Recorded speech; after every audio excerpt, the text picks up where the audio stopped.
Welcome to Crafty Brewers, Tales Behind Craft Beer, the podcast that will increase your enjoyment of craft beer and the people who make it. We're talking to someone who is located normally in the Old Irving Park neighborhood of Chicago, and we're going from grain to glass with Trevor Rose-Hamblin, co-founder and head brewer of Old Irving Brewing Company. We're going to touch on a beer trend or myth, and as always, share the stories that make every brewer unique. I'm beer drinker and Hellraiser Brian Noonan. All my opinions are strictly my own for good reason. Behind the camera is our executive producer and Big Budinsky, Cody Goff. With me, as always, is the high priestess of hops, the matriarch of malts, the femme fatale of fermentation, the siren of suds, the regent of remote podcasting. She's the co-owner of Exit Strategy Brewing Company, Katherine Vallow. Hello, Katherine. My goodness gracious. Great balls of fire. Hi, everyone. Why, can you see up our shorts? Is that why that comment came out? It's exactly why I said that. I was like, oh, God. Okay, there it is right there. There we go. We're starting off. Let me clear this up because it started off a little rough. I was in the middle of my fantastic intro of Trevor and the podcast, and Cody stopped me because theoretically, Old Irving Brewing Company is located in the Old Irving Park neighborhood at 4419 West Melrose in Chicago. OldIrvingBrewing.com is their website. Montrose. It's Montrose? What did I say? You said Melrose. Oh, no, Jesus. Like Melrose Place. Oh, it's Great Montrose. show. It's Yeah, on Montrose. Sorry. It's all good. 3, 2, 1. R.I.P. Shannon Doherty. All right, it's Montrose. I'm not a good typist. Anyway, we're not there. We are in Old Irving Brewing Company's brand new production facility, which is in the Fulton Market District, where there are a lot of breweries and a lot of beer production houses. So we are here. Welcome. Thank you for being here. This is not how it usually starts. That's okay. I'm really confused about where I am right now, but that's not very different than any other time. Yeah, we're at 1800 West Walnut. We call this one Walnut. We call the other one Montrose. Okay, so we're This helps our delivery drivers, but they still end up delivering stuff to like the other brewery all the time. So this is my life now. This is the hell I've created. So we are on Walnut at this, and we're going to get into the how this came about in a minute. But Katherine usually starts us off with a beer myth. Something that you are free to either cement or debunk. Love Katherine, what do you have for us today? Well, I got to start first by saying that I'm such a fangirl of Old Irving, and I am truly, Cinnamon Prost is in my top 3 beers of all time. Thank you. I love that beer. I will, and the Cushy. How many Cushies can I get into my face at once? That's the actual question. I appreciate you. That's really awesome. What are you drinking, by the way, tonight, Katherine? Well, I'm fighting a cold, so I have green tea with apple cider vinegar and maple syrup in here. Dude, that sounds awesome. I know, it's exciting. You're welcome, everyone. And I have the closest thing I could find to something kind of sort of local. I have a Lagunitas Happy Refresher. There you go. Which is not really local anymore because they pulled out of Chicago and all those things. So fine. I'm going with an OIB Doji, which is a West Coast Pilsner. I've had many Pilsners. I've had Italian Pilsners, German Pilsners. What makes a West Coast Pilsner? As the man who I'm guessing made this. So this type of beer has gone through so many different names. It was like, I think the best name still is IPL. It's the only thing that makes sense to me. India Pale Lager. Tells you exactly what it is. It's going to be a hoppy lager. Then it was hoppy lager. Then it was Italian Pils because it's dry hopped. And now it's West Coast Pilsner because there's the hoppy pieces. So we call this a West Coast Pilsner. I think people are attracted to the word Pilsner right now. Yep. Lager is kind of having its moment in the sun. West Coast are for like the beer nerds who know that means it's going to be a little bit more assertive and bitter. I think you'll still get Pilsner drinkers around for it because it's nice, it's crisp, it's easy. But this is built more like more modern type beer called the Cold IPA. So there is like a little bit of like flaked rice in there that'll drive down the final gravity, make it nice and crisp. There's some new school hops like Citra, more old school-ish hops like Amarillo. And then, easy to drink at 5.5% and some kick-ass art on the front. We hope people drink the hell out of it. Yeah. And I like that you put the hops up there, too, so everybody can see what the hops are. Every one of our cans will have some information up there. Now, depending on how adventurous we're going to be, we'll get really weird with it. We got some collaborations coming up that have like just really wild stuff up there. So if you ever pick up a can, read all of it because you might be surprised at what you see up there on the little banner. And what are you drinking? Same thing you're drinking, just with a koozie. Oh, okay. I really wanted to brand the shit out of this. Product placement. Very nice. There's the camera. There it is. It's brand new. So back to our myth. What's your myth? All right. So our myth today, chosen specifically for Old Irving and Trevor, because for a very special reason. So the myth today is something that I heard a number of times and continue to hear when it comes to the process of making sour ales. Okay. Sour ales are one of my most favorites. Mm-hmm. And the myth is that kettle souring is lazy. And I will fight people on this until the day I die. Because A, if you think that, you're wrong. And you're also a little dumb and uninformed. Hot takes from Katherine. Okay. I mean, you probably... Hot takes right now. Because, Yeah. well, okay, so here's the thing. Kettle souring is not lazy. It is a different way to sour. And when Sure. we talk about souring a beer, what we're doing is we're talking about boil time and a souring agent and how you get that beer to be sour, right? And there are two different strains of bacteria that go into souring a beer. In kettle sours, we use lactobacillus. Lactobacillus is the same kind of souring agent that you would find in yogurt, sour cream, that kind of thing, right? So that's what buttermilk, like that's what makes those food groups tangy. And it's the same bacteria that we use in kettle sours, as opposed to the coolest. I mean, Brettanomyces, super cool. Yeah. It's a yeast. It takes a special person to be like, you know what I'm going to introduce into my brew house? Wild yeast. It does. Right? Yeah. Yeah. I don't think any brewing is necessarily lazy. It all takes work. Right. Like it's all going to kind of suck. But I mean, whoever came up with that myth is probably Belgian, like they're like, cause they're doing it like old school style. They've got the windows open with the cobwebs still on the windows. They're letting in all the yeast and the bacteria that have been living there since before any of us were even thought of or conceived. And it's going in and it's sitting on top of the wort, and then it's starting the fermentation, and then it's going into barrels, and then they're blending. And my God, is it beautiful. I ain't got time for that shit. And yeah, so, like I get it. Like, and look, a lot of us brewers want to do that kind of stuff. We'd love to do that kind of stuff. But you mother effers do not buy it. Look at the whole entire sour program over at Goose Island. The Sister Series was, in my opinion, one of the finest sours that ever happened. I mean, Madame Rose, Sophie and Lolita, the Framboise. I mean, Matilda, like I could go on and on about the sisters. Sophie and Matilda are still around. Those were two base beers they did for like all their barrel aged stuff. Okay. And then they would go into barrels and they would fruit them and everything else like that. And they were gorgeous beers, but people didn't want to pay wine prices for beer. That's exactly it. But kettle souring, because you guys do kettle souring. We do. For the Cushy series, correct? That's right. Yeah. And it is by no means a lazy practice. It is a way to monitor the acidity in the sour more closely. We're all doing the same thing. We're all taking pH and we're lowering it. Right, we're trying to get down in like that sweet spot between like 3.2 and 3.6, where it's nice and tart.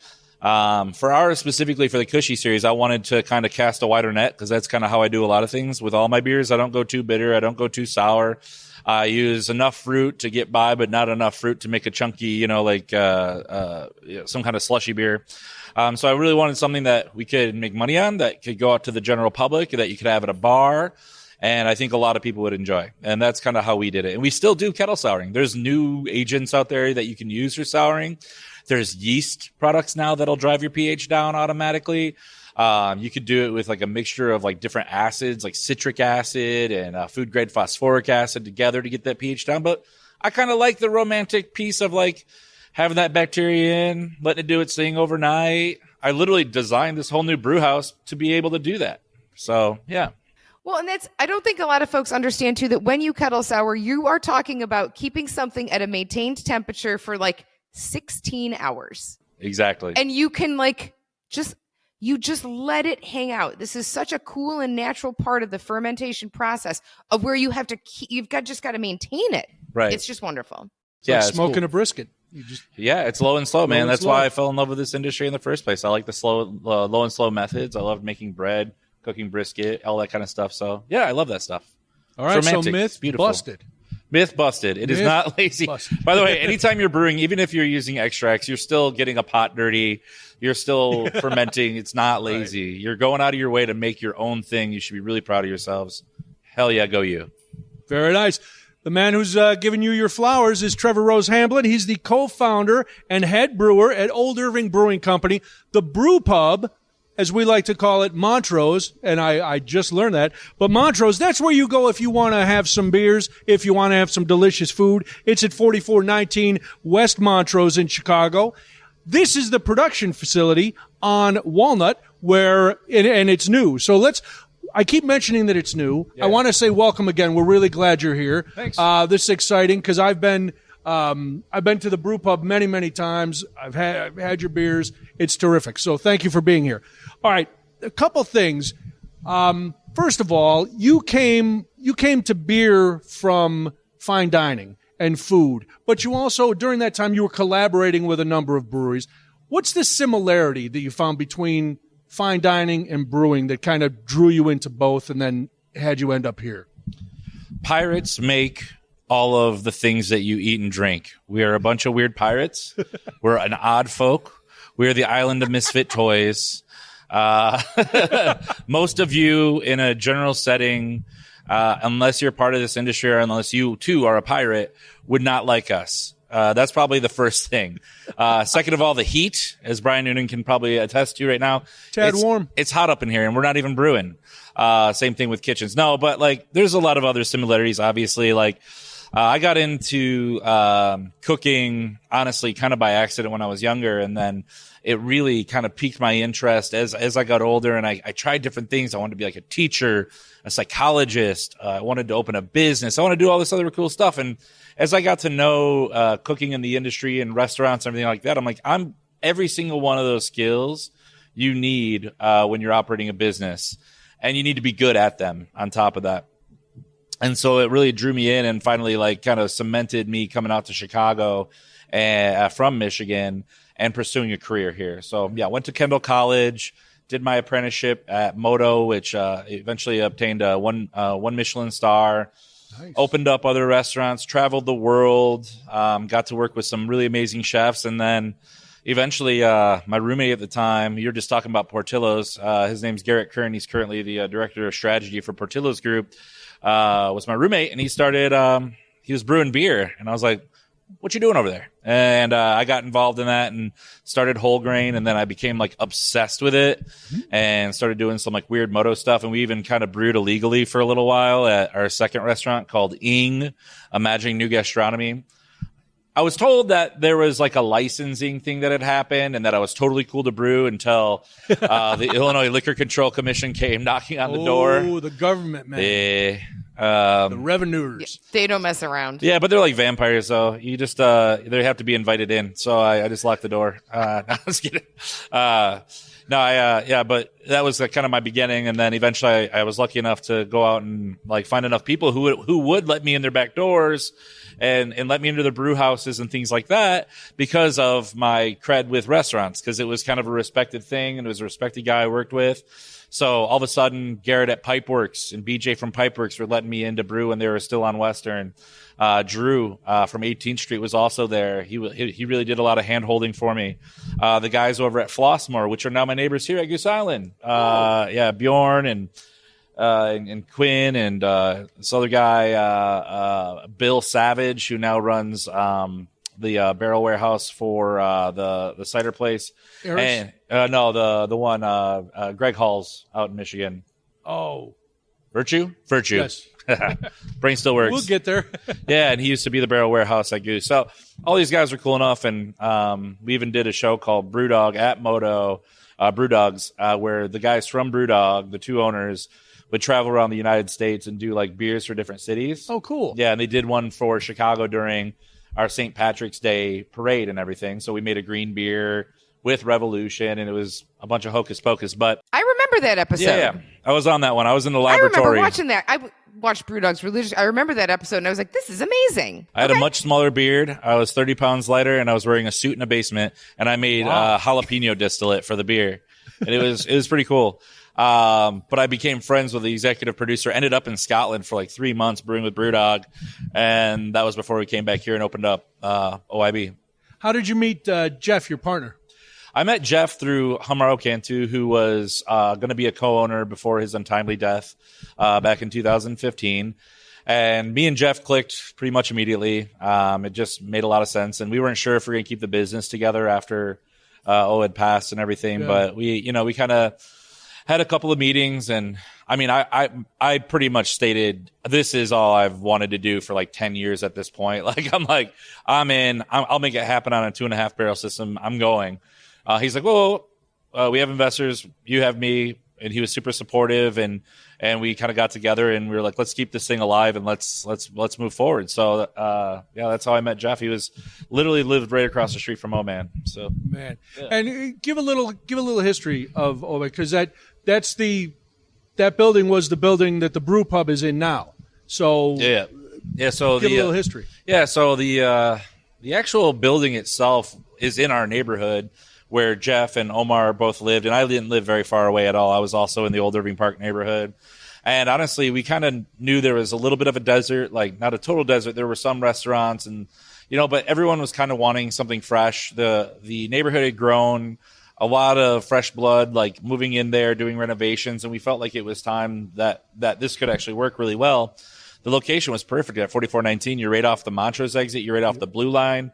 Everything was kind of there. You go in, it has that like kind of gritty feel to it, like a lot of Chicago brick, high ceilings. It felt like a brewery and it felt right. The building itself has been there, since the early 1900s, and had been a lot of different things before we moved in there, including like a cigarette wholesaler. And they used to like prefab roofs in there. When we came in, there was like a random toilet in the middle of the room and a bunch of BMWs from the BMW shop next door. It was a weird place. All right. But so we made it do a lot. Well, it's always jumping when we're there.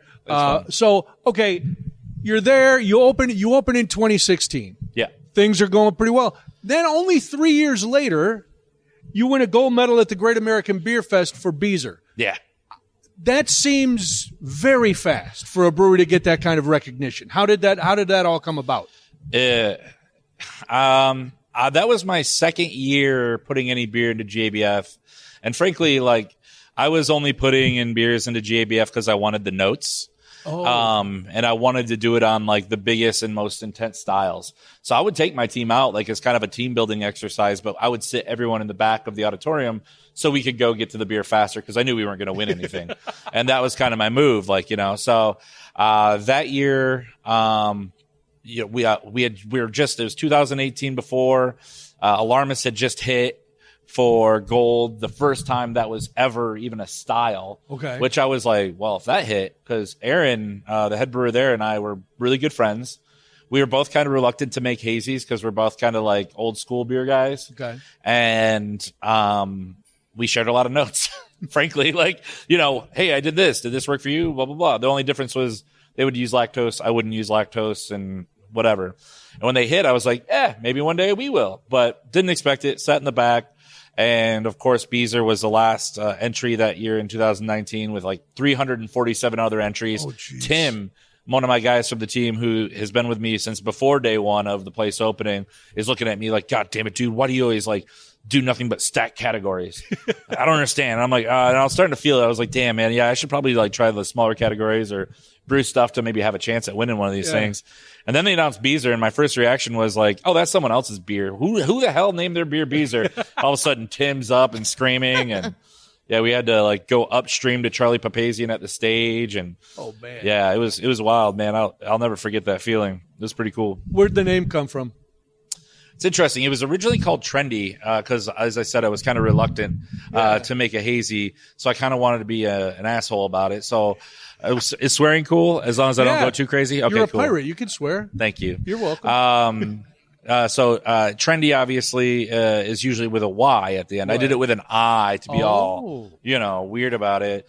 And I did like 10 versions of the hazy. Some of them were clear, by the way. Some of them, they all tasted good, but there were some that were bright as hell.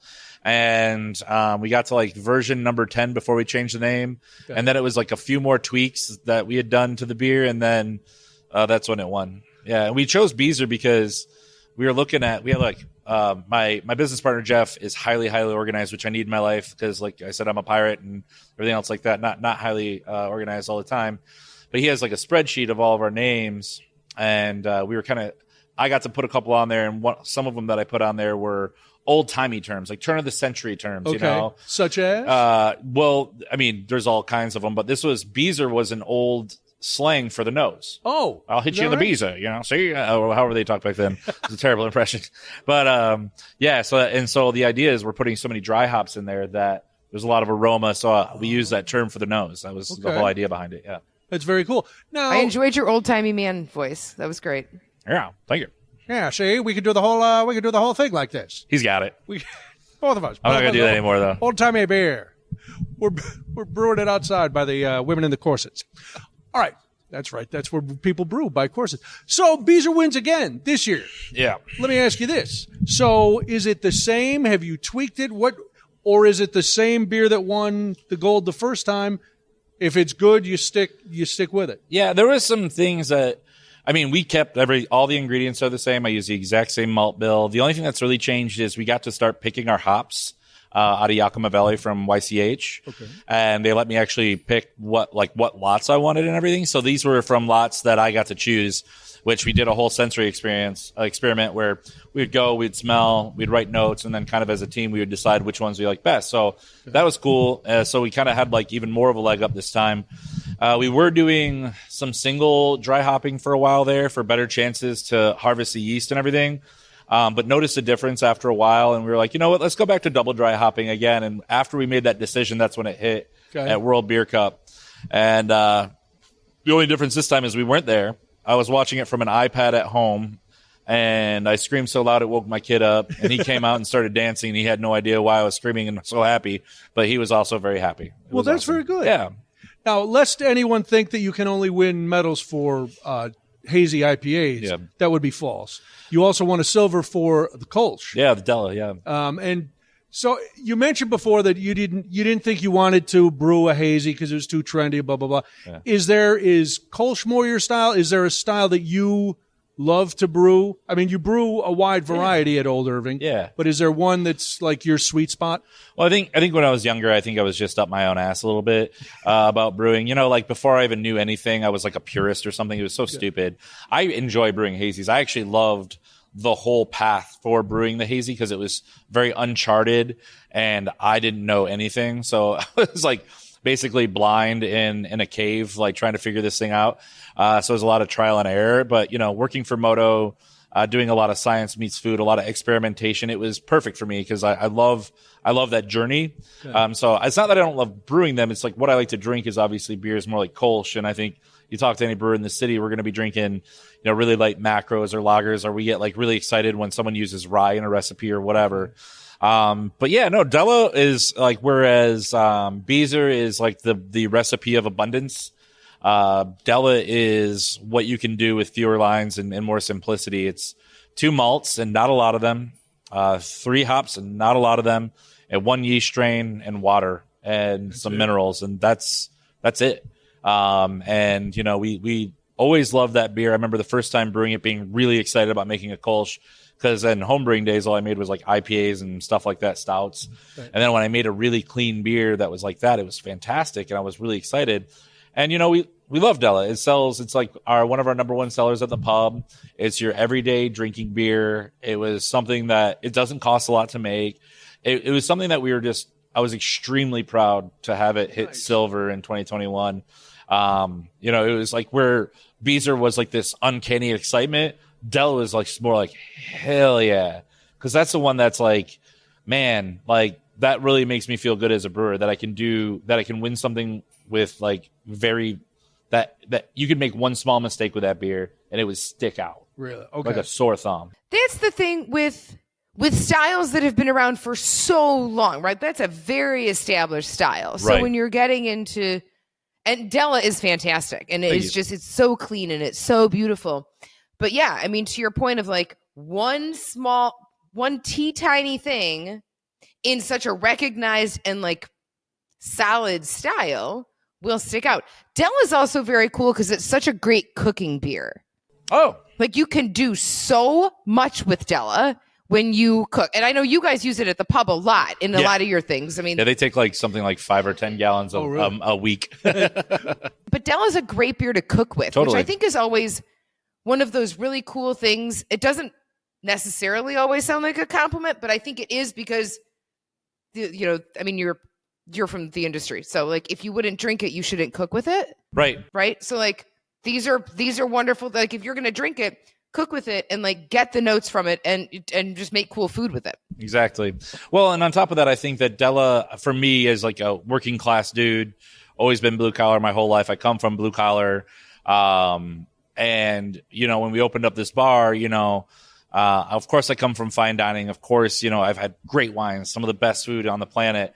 But like when I go to a bar and you know, I want to make sure that everyone feels comfortable, you know, and the guy who comes up to the bar and orders a Bud Light, be like, hey, bud, I don't got Bud Light, but try this. You know, this is going to be right up your alley. It's not expensive. You can crush a bunch of them. And honestly, we probably turned a lot of people around on being like, you know, maybe getting rid of maybe some of their preconceived notions about what craft beer is. They're like, oh, craft beer can be clear and crisp and refreshing and sessionable and all this other stuff. So I was really, knowing the northwest side of Chicago, because we'd all live there, we knew that there'd be a demand for that beer. Northsiders love that shit. Yeah, we love that shit. Yeah. Going back to what you were saying before about the souring and the easy and this, is there a point of pride? Obviously, you said yes with the Kolsch that's less ingredients, a simpler thing. But in the beer judging world, is there kind of a stigma for, not that it's easy to brew, but it's a simple recipe? And this is, you know, do they go, oh, well, it's a Kolsch? I don't know about in the beer judging world. I would say it's very much opposite in the beer judging world. I think a lot of people, a lot of brewers, a lot of beer professionals would probably agree with me that, like, yeah, if you can do something really elegant and beautiful with very little, like the best artists in the world, and I would never, I'm a crafts person, I'm not an artist, but the best artists in the world can get their point across with very few lines. And I think that's what really makes someone like crazy good at what they do, right? Yeah. They can make a few lines and make something gorgeous because it's very thoughtful and everything. And that's kind of how I felt about that style. And I think that's how a lot of us feel about it. And plus, you have, like you stated, it's been around for so long. So people have tried Kolsch a million times. It's been around forever. You know, people have a lot to compare it against, you know?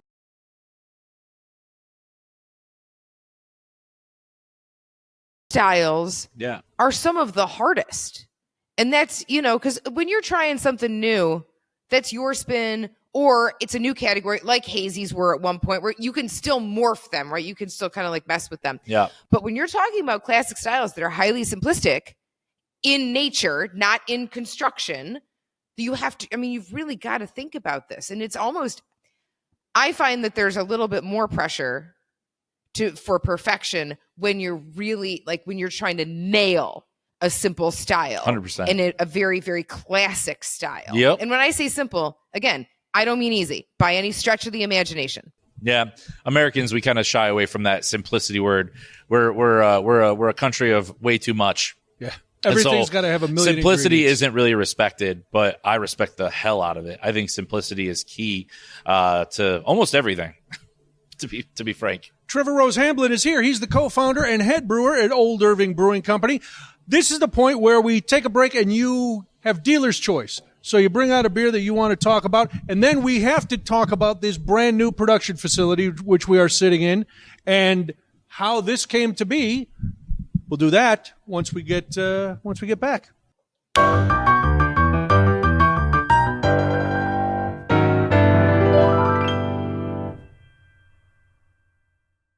Hey, Cody here from my studio at home with a quick interjection before we continue with today's episode.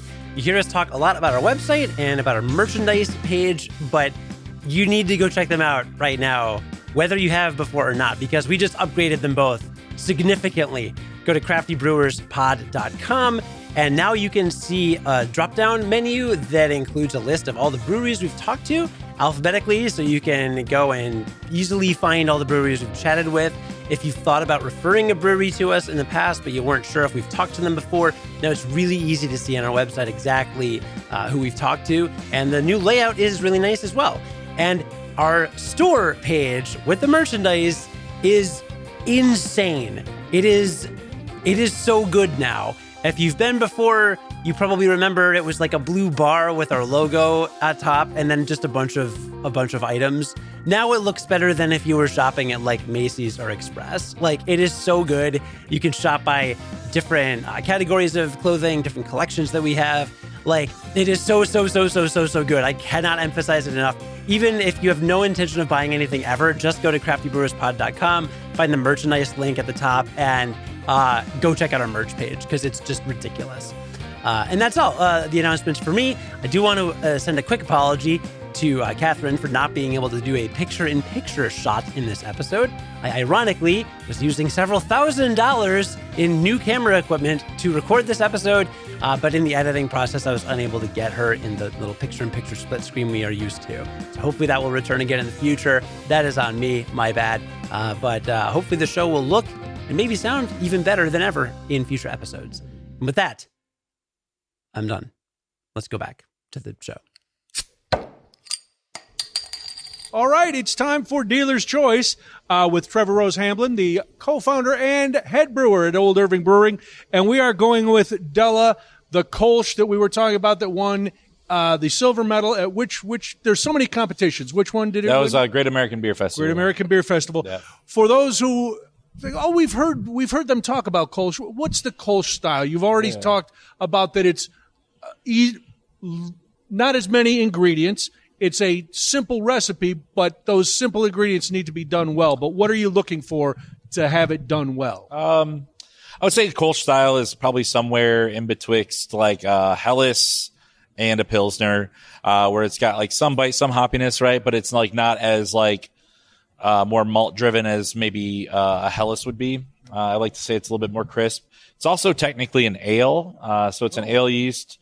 That would be brewed in the style of lager. Now with modern science and all these yeast laboratories, shout out Omega Yeast Labs, we can do a lot of funny things with those yeasts. So I do use kind of a more modern yeast in this, and it is an ale yeast, but it ferments perfectly clean. But classically what you would do is you'd ferment an ale yeast much lower to get rid of all those like fruity esters, get something that's a little bit more clean and lean and all that good stuff. And you would then lager it, which you would store it for a certain amount of time. We still do lager. We still do ferment low for an ale and all that good stuff. And then we use like really high quality malts. All of our yeast comes from right down the street, 2 blocks. You can walk down and get our yeast pitches from Omega. They are just what they're doing with yeast right now. We reference them. We talk about them a lot on the show. And what these guys are doing with yeast is absolutely incredible. The minute that you said like, oh, well, we were talking about Kolsch or whatever, and it is an ale, but it kind of starts to ferment like a lager, but it also is a faster ferment than a lager. All I hear in my head is Lutra. We didn't use Lutra. It's It's their full stop. It's Kolsch 2. They have a Kolsch yeast and they have Kolsch 2. I mean, when we did our Kolsch, we used a Lutra, and I was like, this is very quick. Yeah, that was nice. Too quick for. I was not comfortable with Lutra. I use Lutra on stouts actually sometimes, and it's really cool. It can get you like way high gravity. But no, you're right. They're amazing people. Dr. Laura is like one of my heroes. I think she's absolutely brilliant. Lance obviously is so smart. Lance Shaner, the owner. Those guys have been doing cutting edge stuff forever. My friends who work for them are happy. And honestly, I'm so happy that we supported them since like day one. I remember when they were basically in a closet, with shaker tables. And I would like come in and they were like next to Lake Effect. And it was kind of sketch to be absolutely fair. But then all of a sudden, like obviously they were doing like the right thing. And they grew from like this closet. And then they built a second place. And then not long after that, they built a third place. So to say you say you're a fanboy, I'm a big fanboy of Omega.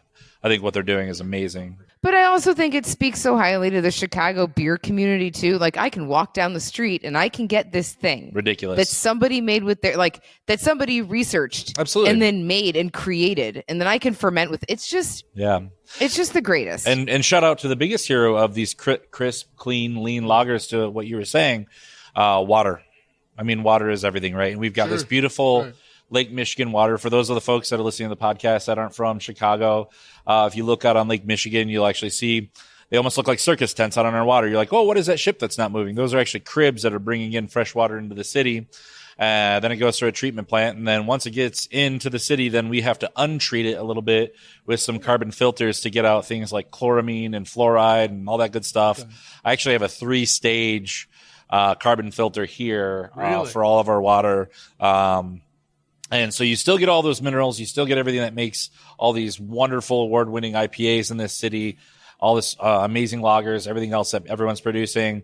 But you get rid of all the chloramine and all the nasty bits that come in through the chemical treatments and all that. So, big shout out to Lake Michigan. Yeah. The real hero. There you go. Thank you, glaciers. You are the first person to give a shout out to the lake. We appreciate it, man. I mean, we're like, shit, it's mostly water, right? It is mostly water. It's delicious water, but it is mostly water. All right. So we are sitting, speaking of creating and needing water and the filter, we're in the brand new production facility on Walnut. Yeah. For comparison, at the brew pub on Montrose, what's the brewing capacity versus this new facility? When our first year at Montrose, we brewed I think 500 barrels that first year. Not a lot, but enough, that was pretty good for mostly a brew pub. Right now, before we moved into this one, we did 3,000 barrels out of there, out of a brew pub, two vessel, 15 barrel brew house, 6 30 barrel fermenters, 2 15s and 2 60s. So we were cranking pretty hard. And if you've been into Montrose, you'll see us working. Oh, yeah. It's not a show. We're actually working. And if you ever get in our way, you'll know we're actually working very quickly. That's a nice thing to be eating there and looking through the big glass window into the brew house. Yeah, there's no look window. At those people It's a fence. You can literally reach out and touch us. Don't touch us. We bite. No, but it's 3,000 barrels there plus an additional 2 across the street at Great Central. They were brewing a lot of Beezer for us, but would also fill in some Della for us here and there. Okay. And so, man, we made about 5,000 barrels last year in total. And, honestly, because of the work that they did across the street and everything else and kind of proving the concept, we were able to, take this next step and not feel too scared shitless. We're still scared shitless, but not too scared shitless to make that next leap. And it's interesting you say brand new. It's a sliding scale. Exactly, right? It's interesting you say brand new because this building is anything but brand new. The building is not. Your tenancy in the building is new. There were 2 breweries in here beforehand. Really? There was Finch Beer before us, and then another brewery, and I always fail the name. I always want to call it Against the Grain, but it's not Against the Grain. I always forget the name of it, but it was a Wisconsin brewery before that mostly did sours. And I don't know what the machine shop was here. I was really actually looking for more history because it's such a beautiful building with the very old bow truss. We spent $70,000 just making sure that the bow truss was all taken care of and had the extra supports it needed to make sure that the roof didn't fall in on us. That's a good plan. We when they were doing all the underground and all the piping, they actually pulled out these old medicine bottles, and it was super cool. And we worked with the same company, Mike Brick, who's a local guy to Old Irving Park, Epic Builders, and his guy Chris, who is the plumber, had all these bottles laid out on a table one day when I came in to check on how everything was going, and one of them had ash in it. I said, Chris, what's this ash about? Why is there ash in here? He goes, the Chicago fire. And I'm like, excuse me? He goes, yeah, there's a layer of ash that goes over the whole city from the Chicago fire. And this would have been right in the realm of the Chicago fire. God. So literally, I have a bottle back at the pub that has ash from the Chicago fire in it, and it's the coolest thing. So this area is amazing, and it's got so much rich history. As you walk around this place, you'll see the steel blast doors that separate kind of this area from the loading dock. There's so many old pieces that as you look around, you see more and more every day. Well, some of the old wood doors are phenomenal. Yeah. And you mentioned the trusses. That's a big in this district. Yeah. There's a lot of these old buildings with these trusses and the old opening, the window skylight kind of deals on the top. They're very cool. When will you be incorporating some of that Chicago fire ash into a beer?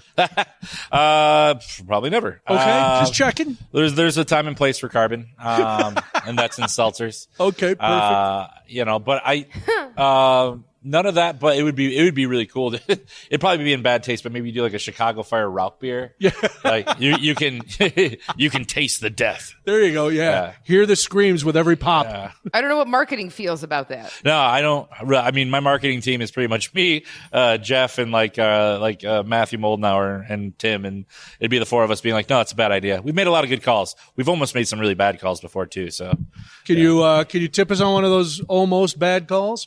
I'd rather not. Okay, that's fine. I was just thinking of the great can art for the Chicago Fire beer. Yeah. Yes, moving on. Yeah. So, okay, we talked about how many barrels you produced up on Melrose. Montrose. What are we producing here? This could potentially do about 10,000 barrels a year currently with its setup. So we could do 10. We could basically double. Right now we're kind of slow rolling it a little bit. Like I said before, like there's still some construction going on. We have all of our licensing, so we're completely clear to brew here. But yeah, we're kind of slow rolling it, getting to know it. We had a recent tornado in the area, which is insane. Knocked power out, knocked our chiller out on the roof, then knocked out half of our brew house. So last week was just us like getting everything fixed, and my brewer's freaking out and everything else. But so it's nice. I'm glad we're kind of slow rolling it. But I mean, already these canning days, like where we're 3 hours of canning and seeing how much beer we're able to produce is so cool. And actually having a space to breathe. A lot of brewers might come in here and be like, oh, it's not that big. But for us, this is a huge thing for us, you know. Now, you mentioned the new canning line and the labeling, all of that here as well. Yep. So we invested. We went with Wild Goose at the brew pub out of Colorado. And we went with Wild Goose again for parts, and just we're used to it. We know how it works. I wanted to not have too much new equipment, you know, like I wanted new equipment, but not stuff that we weren't used to. So we got that, Scafab Depal, and all the conveyances from Ska Fabricating out in California from Ska Brewing. And then, and then a pack tack applicator and all that good stuff. And I have a feeling before we're done here, we're going to be getting a second 5-head canning line to kind of run side by side. Sort of like Pipeworks here in the city does. Yeah. You mentioned proof of concept. We figured out proof of concept for the non-business folks. You were already brewing, you said, about 5,000 barrels. Yeah. What's the criteria for saying, okay, we can scale up now to a place where we're going to make this many? I think having to use a co-packer or, a contract brewer is perfectly like, yeah, we need to scale up. Okay. There are breweries in the country that work on a 2-vessel, 15-barrel warehouse, and they run it 7 days a week, and they're able to crank out 10,000 barrels a year. Okay. And you can do it. For us and the way that we operate, obviously we want to make sure, one, we're not killing our employees. Very big. That's good. We're all growing up. I just turned 40 this year. I want to make sure that we also have equipment that diversifies the workforce a little bit, making sure that if you're short or you're maybe not as strong or a lot of these other things, that we have accessibility for you to come in and be able to work, and being able to have a place that is maybe a little bit more equitable for more people. Cause I do want as many people as possible coming in to the industry I love so much. So it just made a lot of sense. And honestly, on top of that, it was space. I mean, the brew pub doesn't have any space.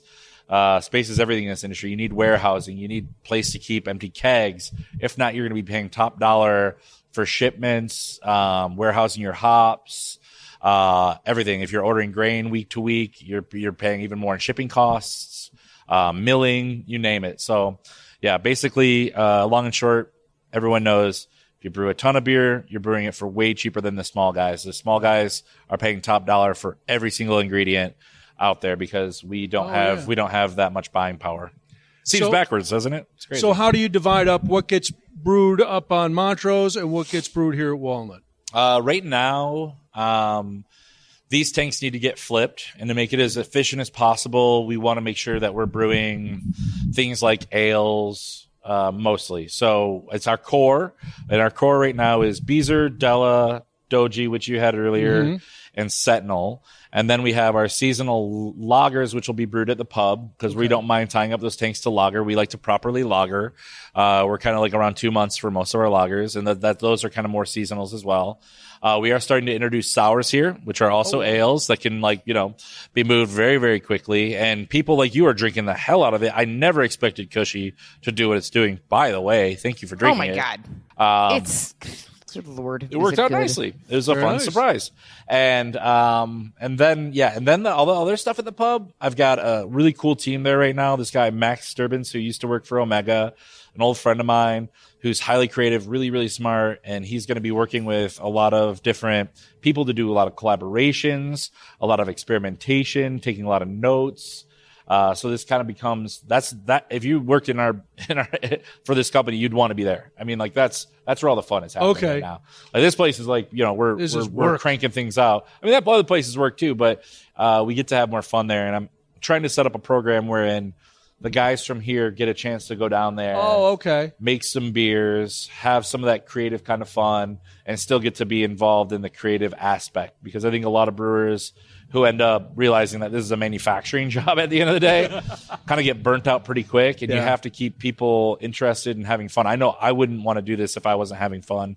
So we're keeping the pub as kind of like almost like an idea bank. Like we're gonna be doing a lot of collabs there with local businesses, local breweries, things like that. Oh, that's very cool. Yeah, we just did one with Miko's Italian Ice. What'd you It's come an up institution. With? It was a lemon Italian ice. Very nice. Sour, and it was delicious. You would have loved it, honestly, frankly. It You was know what? really If only yeah.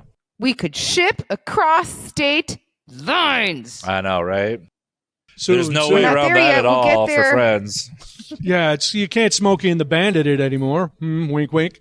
All right, speaking of having fun, you have a reputation, Oh, boy. and I quote the website, Okay. for your unfettered impersonation skills. Oh, God, no. Who Yes. said that? Did Jeff put that on the website? It's on the website. God so damn I it. have to know, do you have a favorite impersonation? And maybe for people in the industry who are watching, do you have an impersonation of someone in the local beer industry that only a few people might get it, but it'll kill? Okay. I've got one. All right. I got one. There's this guy, Bjorn Johnson, who I worked for down at Goose Island. He used to be at Flossmoor. Everyone knows Bjorn. Okay. Everyone wants to work with Bjorn because he's one of the most chill, consistent guys. He has these great quotes like, man, any day in the brew house where nothing happens is a good day of brewing. He's just everyone thinks he's like Eastern European or Swedish, and he's so soft spoken. He's like the most gentle, kind human being, and it's like this weird inflection. So he's always like, "Hey, Trev, do you have any yeast that we could borrow for maybe perhaps a lager or something like that?" And it's just like, what? I'm from Chicago. I listen to metal music. I've been working in industries where everything's loud all the time. I can never hear him. He actually might be an asshole. I don't know, but he seems soft enough. Amazing. Yeah, and everyone wants to. Like everyone he's probably wants like to, it's just like a jerk, but you can't hear it. Yeah, that's and the people who know Bjorn will know it. If you ever want to see it live, I'm much better after working a long day at the bar. Catch me then. I'll do way more impersonations for you. Very nice. He's a low talker. That's just a quick sidebar. Flossmoor Brewing, I grew up in Glenwood. Yeah. So I remember that building, it had a lot of stuff, and it was a train station. Yeah. And when it opened, it was before the big explosion of craft beers. Right. And everybody was like, oh, I wonder if this'll, and it's kind of like Old Irving, where they have a great food menu and really good beer. Agreed. And it's still going strong. Whenever we're out there, it's one of our stops. I was so lucky. I'm not lucky. I worked my ass off. Let's not say luck. Yeah. But Bjorn came into the restaurant when he'd just become head brewer there. And I was just let off my leash a little bit as an apprentice to be able to start doing some things in the front of the house. Part of our training program was you'd do stuff in the kitchen, and then you'd eventually cross-train on the front of the house. And so I put on a suit, went to the front of the house at Moto, felt like a fish out of water, but adapted really quickly, and trained with Matt Gunlock, amazing mind, sommelier, Charlie Trotter, you name it. Shout out Matt Gunlock. made me love Riesling and Pinot Noir so much. Side note, I learned how to love Riesling from Charlie Trotter. Oh my God. But like before that, I was like, no, thank Hell you. yeah. And so, I mean, such great minds Yeah, there. right. Like and that wine. was when I was like, I understand you now. Thank you, sir. Yep, exactly.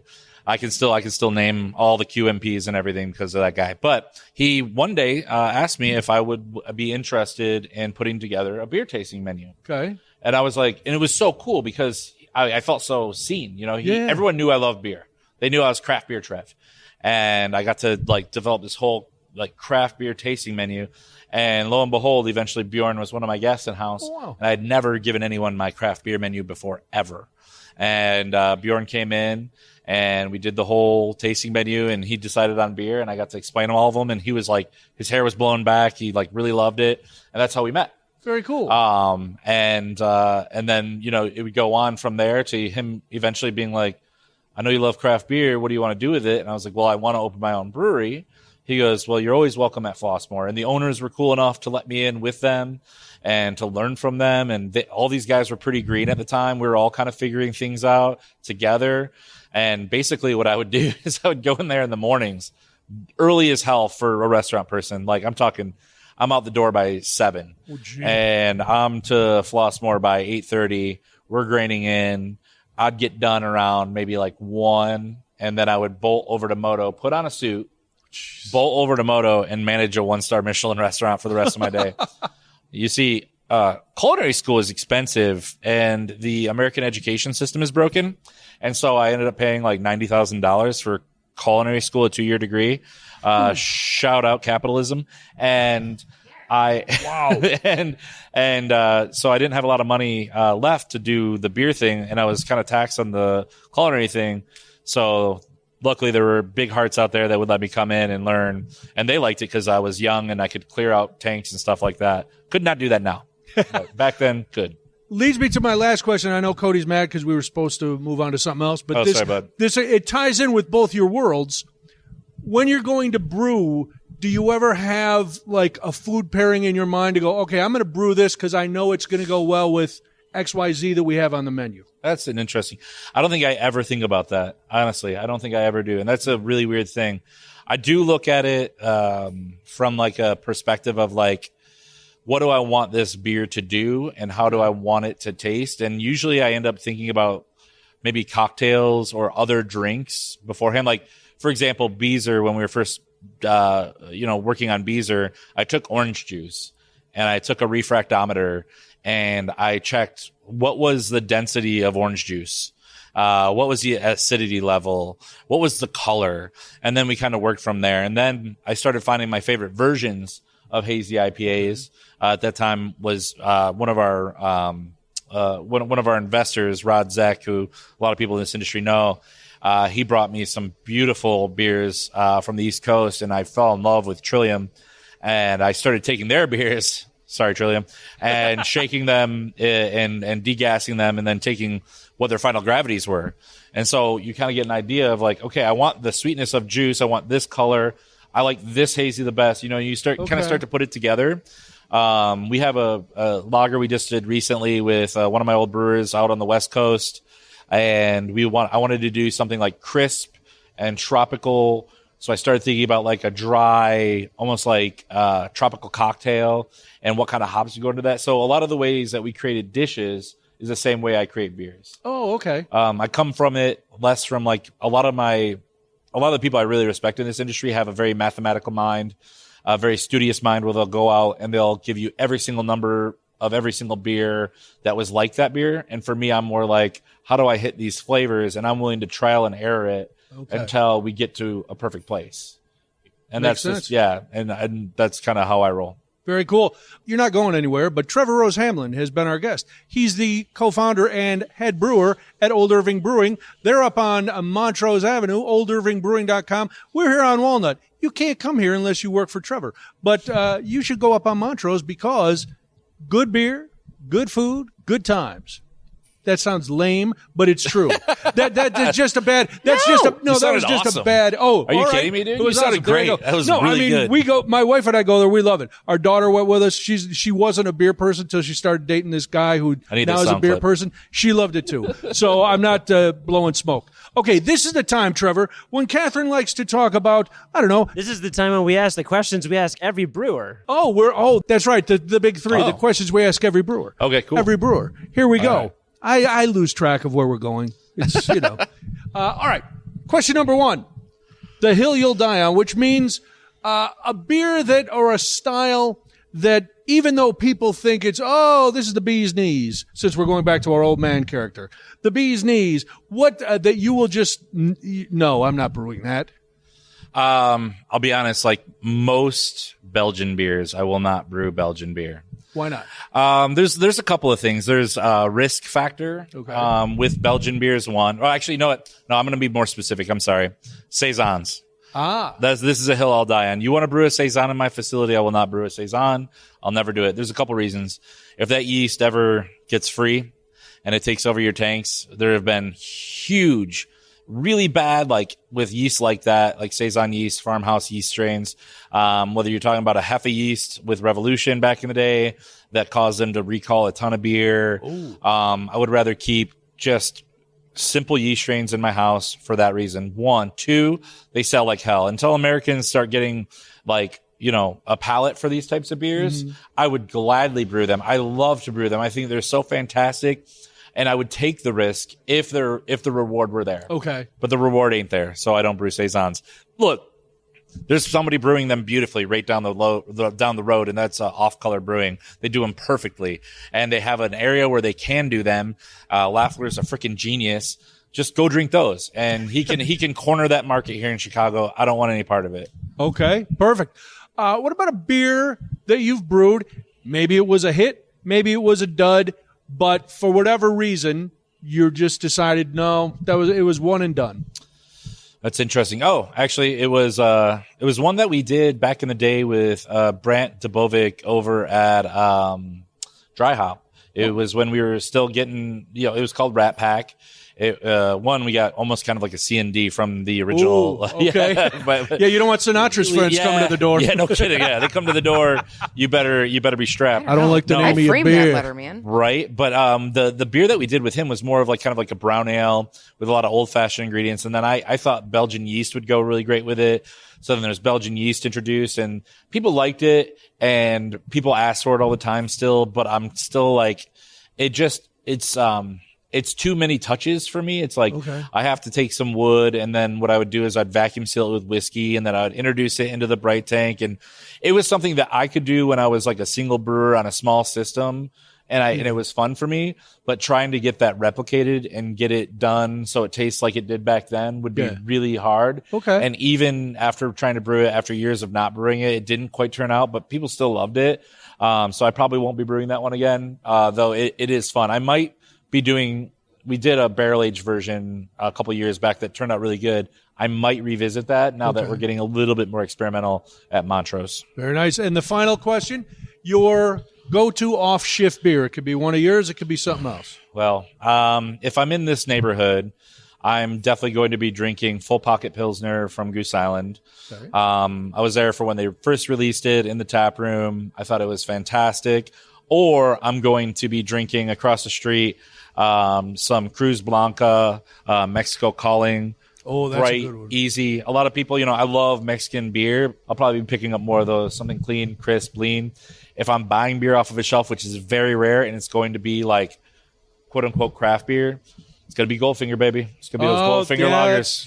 That's serious lager right there. We love Tom. They're awesome. Yeah. Their beers are fantastic. If you're not familiar with Goldfinger Brewery, just a quick call to action. Check out our episode from February. Yes. To search Crafty Brewers sat Goldfinger. down. We Nice. interviewed the guy. We went there. He's You the guys best. down with Tom? My camera was totally blown out. It doesn't look really great, but it sounds fantastic. Good. Nice. And that was some good stuff. All right, now is the time. It must be the heat. I'm woozy. Now is the time where Katherine discusses a trend or some other topic that suits her today, that strikes her fancy. Listen, it has been a week in the world. Holy hell. And if you have been alive in the world this past week, it has been a thing. I don't have a trend for today because my brain has been in overdrive with so much happening in the world. All right, so for reference, because you're watching this after it happened, the week that Katherine is talking about started with the assassination attempt on former President Trump. It then led into the Republican National Convention, which was in Milwaukee for 4 days and featured, among other things, a lot of nice, feminine hygiene pads on people's ears. Then it's culminated today, which is Sunday, the 21st of July, with Joe Biden resigning from the campaign. He said he's not going to seek re-election. So that's the week that Katherine is talking about. Not much happened, really. Katherine may be overreacting. So this is the week that we're referring to. And if I fell short this week and in thinking about a trend, didn't really have one. But Brian, you wanted to talk about scarcity. Well, scarcity. And I think I know where you're going with this. Because in Milwaukee this week, at the Republican National Convention, there's a lot of great brewers in Milwaukee. We talked to Lakefront in 1841, and I drink a lot of Milwaukee beer because I'm up there. A lot of focus this week was on Spotted Cow and New Glarus. And Spotted Cow and New Glarus, I love them. Come on the podcast. We'd love to come up there and hang out because I've been drinking it. I Smokey and the Bandit it like most people in Northern Illinois. I load my car with it. Try to catch me, State Patrol. You'll never get me. I've got a jammer car and a big semi and a chimpanzee, and we're bringing it back. I go hard, Trevor. I'm not messing around. Yeah. You think I'm new? We need to hang No, out it's more. true. Brian does have a chimpanzee. I do have a chimpanzee, and it drives half the time Wow, it's amazing. because I'm hammered. It's my designated driver. Anyway, the point is, there were two stories. The first was a big debate because the senator from up there, the Republican senator, said, yeah, Spotted Cow's okay, but their owners are ultra-liberal. That's why I like Leinenkugel, because they're very conservative. But then, in a follow-up to, because then the political reporter who was talking to him said, no, I really like it. This is great. And then the newspaper up there, the Journal Sentinel, interviewed tons of people who came to the Republican National Convention. And to the one, they were all like, this is great. I wish we could get it where out of state. I did. And I remember being a young man, and my proclivity to smuggle beer across the border is long held with me. I used to drive from Southern Illinois to Cape Girardeau, Missouri with my buddy in his old Plymouth, and we would load the trunk with Coors before you could get it. Now, looking back now, Coors is okay. Not a beer to be, fighting the law for, but at that point it was cool. So do you think that scarcity in anything, whether it's trying to get into a restaurant, I'm sure when you worked at Moto and all these other places, the reservations were very hard to get. Does scarcity improve the rep? Is it usually well-deserved that people are so excited about it because they can't get it? Or is it something that just, it's calculated that we're going to build up demand by not putting it out anywhere else? I would say scarcity without education will definitely drive sales, right? So if you're scarce and you don't know better, yeah, sure, you'll sell a hell of a lot of really bad beer. If all of a sudden you have current situation with a lot of breweries closing and stuff like that people will still be accepting whatever's around is not true. People know good beer. People know quality now. People are making, to your point, a lot of political decisions about what they're going to support. Though, by the way, I've never heard that New Glarus is openly crazy liberal. I'm sure that they probably had Ron Johnson, a pride flag. I hadn't heard it either. On their property, and they were like, "Oh, they're not." And I'm like, "Cool. Tell me you don't support the working class without telling me you don't support the working class." But yeah, no, I don't think so. I think people can be choosier than ever. I think we have more ways to get the things that we want than ever. We have talking heads and social media that are going to be talking about the restaurants, the beers, either positively or negatively. So no, I think I don't think that really comes into play anymore as much as it used to. All right, so here's my thing on scarcity. and I think we've talked about this on the show before, but if not, it's called the Barbecue Fest philosophy, and this is a philosophy that I hold, and I probably named it. The Barbecue Fest philosophy is I love it. Nothing makes a line like a line. So when you're at a rib fest, right, and you see the big giant line because it's taken somebody a real long time to cut that sampler and get through that line, you're like, you know what I want? That. I want that thing that there's a line for. Right. That's a good point. You don't know, like, I'm telling you, nothing makes a line like a line.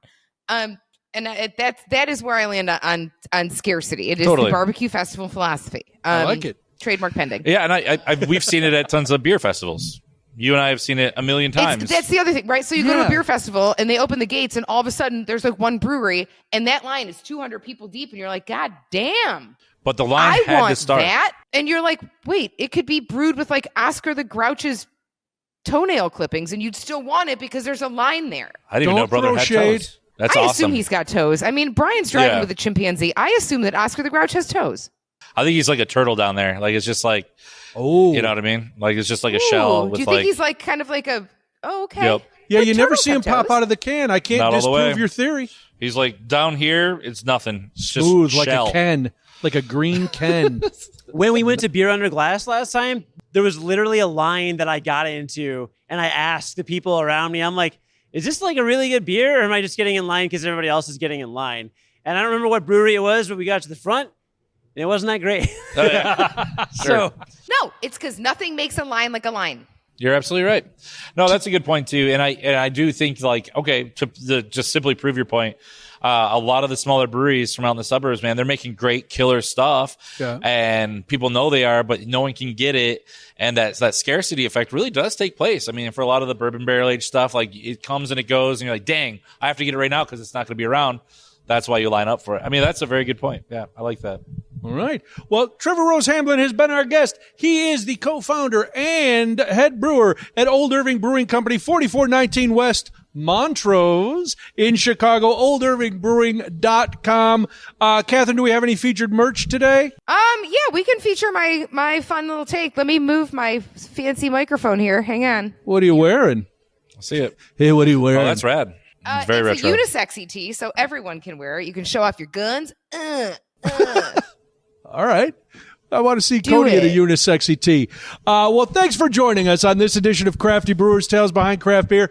Be sure to support your local brewery. Without your support, it's rough going for some of your favorite breweries. Crafty Brewers Tales Behind Craft Beer is produced by award-winning producer Cody Goff. You can read our blog, grab some merch, check out our episodes, get in touch with us on our website, craftybrewerspod.com. Do you have a brewery that you'd like us to talk to? Or are you a brewer like Trevor Rose-Hamblin, who hopefully had a good time, even though we triggered him with our bickering at the beginning? We apologize for that. Okay. Drop us a note, craftybrewerspod@gmail.com, craftybrewerspod@gmail.com. Katherine, how can people follow us on the social medias? You can follow us all over the socials. We are at Crafty Brewers, Tales Behind Craft Beer over on Facebook. We are at crafty_brewers_pod over on Instagram. So we've got all those channels. Come over and hang out and see us. The other thing that I like to now throw in here is it's very helpful if you subscribe to the YouTube channel. It takes 35, not even seconds. It takes 0.35 seconds to click subscribe. Share the podcast.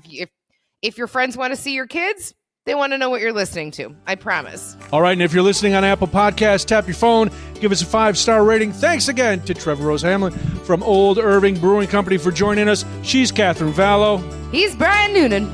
Any last words? Make education affordable. Heard. Boom. That's it.